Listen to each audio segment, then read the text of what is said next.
बुजुर्ग गुजरे शाह बकीउद्दीन इब्ने मखलद फरमाते मेरी 19 साल उम्र थी, मैं नेशापुर में पढ़ा करता था। मेरे अंदर इल्म का बड़ा शौक था। एक उस्ताद के पास जब मैं पढ़ने गया तो मेरे उस्ताद मुझे फरमाने लगे कि बेटे तेरा ज़र्फ बड़ा है और मेरा इल्म छोटा है, तू किसी बड़े आलिम के पास जा। मैंने उस्ताद से कहा कहाँ जाऊं? तो कहने लगे अगर हो सके ना तो बगदाद शरीफ चला जा। इमाम अहमद बिन हम्बल की बारगाह में हाजिरी थी। वो हदीस के हाफिज हैं। आज भी आप उनकी मुस्नद इमाम अहमद देखें, जो हदीस का तालिब इल्म होता है उसे मजा आ जाता है पढ़ने पर। क्या बात है इमाम अहमद बिन हम्बल की। उन्होंने अल्लाह ने एजाज दिया कि आज भी मक्के और मदीने में इमाम अहमद बिन हम्बल के मजहब पर फतवा दिया जाता है। वहां के लोग हम्बली कहलाते, इतनी अल्लाह ने उन्हें शान अता फरमाई। कहते हैं मैं निशापुर से निकला जब तो बहरी रास्ते के लिए मैं आने लगा यहाँ। जब जहाज में बैठा ना तो रास्ते में तूफान आ गया। तूफान इस तेजी के साथ आया और इतने दिन जारी रहा कि हमारे जहाज की सिमत ही बदल गई, डायरेक्शन ही बदल गई। गोया जाना इधर था तो जहाज का मुंह इधर हो गया। फरमाते हैं जाके किसी किनारे हम उतरे। ये देखें जो लोग तालिब इल्म जाते थे, फरमाते हैं वहां जाके उतरे। वहां पता चला कि इस जजीरे पे हम उतरे हैं, यहाँ से अगर पैदल जाएंगे तो 7 महीने में बगदाद पहुंचेंगे। और फरमाते हैं कि पैसे भी कोई नहीं, खत्म हो गए। अब मैं वहां से उतरा पत्ते खाता, 7 महीना लगा और मैं बगदाद शरीफ पहुंचा। और जब पूरी जद्दोजहद करके वहां पहुंच गया ना तो पता चला कि इमाम अहमद बिन हम्बल का तो मदरसा ही बंद हो गया। उनके तो जुम्मा पढ़ाने पे पाबंदी लग गई है। वक्त का बादशाह नाराज हो गया। इसका मतलब है वो भी सियासी बातें करते होंगे। नाराज हो गया, उसे पकड़ के आपको जेल में डाल दिया।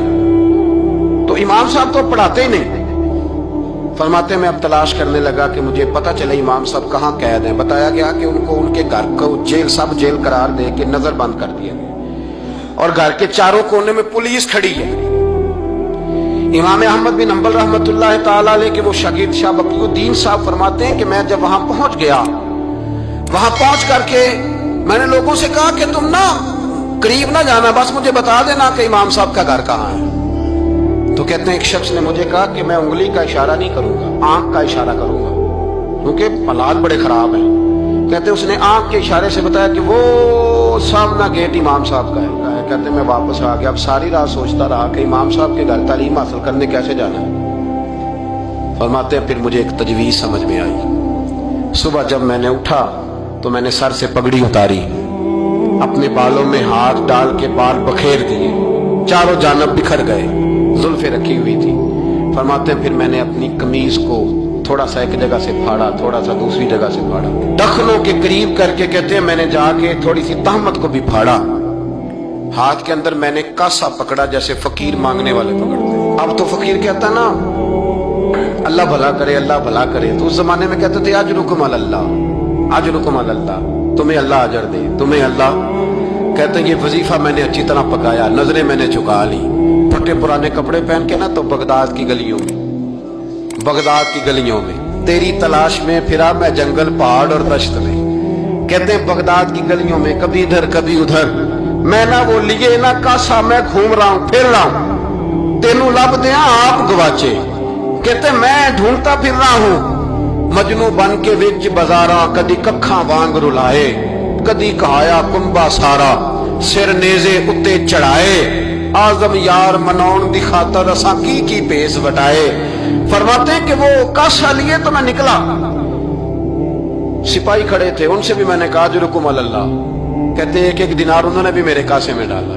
फिर इमाम अहमद बिन हम्बल का दरवाजा आया तो मैंने दरवाजे पे खड़े होकर अजरुकुम अल्लाह, अजरुकुम अल्लाह, अजरुकुम अल्लाह।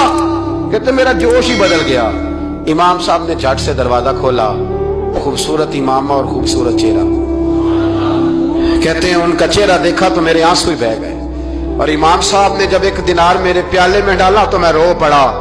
मैंने कहा बगदाद के बादशाह, ओ मेरे महबूब के इल्म के वारिस, मैं भीख मांगने नहीं आया, मैं तो रसूलुल्लाह की हदीस सुनने आया।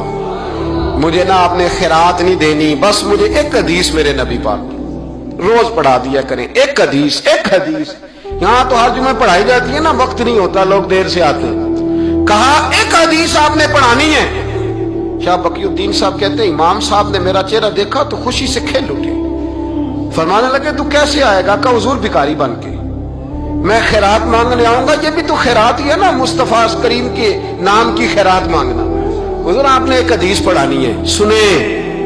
शाह बकीउद्दीन कहते हैं मैं पूरा साल भिखारी बन के जाता रहा। ये जज्बा, ये शौक, पूरा साल भीख मांगने की गरज। यहाँ तो हमें अपने उलमा में कमजोरियां नजर आने लग जाता है। सब ठीक है जी, वो एक बात नहीं ठीक, लिहाजा छुट्टी, मैं अब खुद बहुत बड़ा मुहद्दिस हूँ, मुझे क्या जरूरत है। शाह बकीउद्दीन कहते हैं मैं पूरा साल जाता रहा। इमाम अहमद बिन हंबल मुझे फरमाते यार मैं भी सोचता था कि कहीं मेरे इल्म को जांगी ना लग जाए।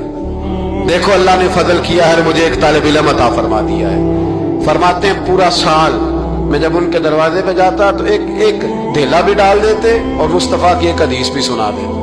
और फरमाते हैं दुनिया सारी पढ़ती है, पर हमारे पढ़ने का उस्ताद अंदाज ये था कि उस्ताद पहले इमामा बांधते, जुब्बा पहनते, और उस कैद में नजरबंदी के आलम में जब वो नबी पाक की हदीसें सुनाते तो उनकी आंखें आंसुओं से भर जाती, वो रोते हुए तड़पते हुए हदीस सुना, और मैं भी उसी दर्द से वो बात वसूल करता। फरमाते हैं साल गुजर गया, हुक्मरान मर गया, फौत हो गया, नया बादशाह आया, उसने खुद इमाम अहमद बिन हंबल को बड़ा मदरसा बना के दिया। उसने बड़ी जामे मस्जिद में इमाम साहब के खुतबा जुमा का बंदोबस्त किया। फरमाते हैं हजारों तालिब इल्म कई मुल्कों से इमाम साहब के दरवाजे पर आके बैठने लगे। फरमाते हैं जब मैं भी पहुंचा ना तो इमाम फरमाने लगे तू जरा आगे आ जा। कहते मैं आगे आया तो फरमाने लगे भी इल्म तुम्हें भी देता हूँ, तुम्हें भी पढ़ाऊंगा, मरते दम तक पढ़ाऊंगा, पर जो मेरे अंदर फैज की खैरात थी ना वो सारी इसने हासिल कर ली।